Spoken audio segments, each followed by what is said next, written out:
PPSA is the Philippine Practical Shooting Association. It was organized, organized ito para sa mga practical shooters. Yan ang ano, sila ang nag-accredit, sila ang nagbibigay ng accreditation ng mga tournament na ganito.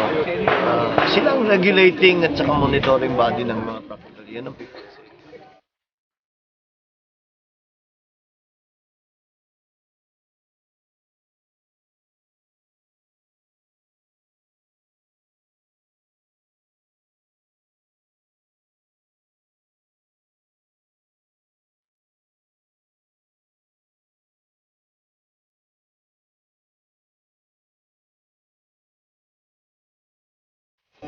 So ito po ba ay para maging responsable disiplina po mga ganun? Well, actually, nagsimula naman ito. Practical shooting was a form of training para sa mga pulis, para sa mga sundalo.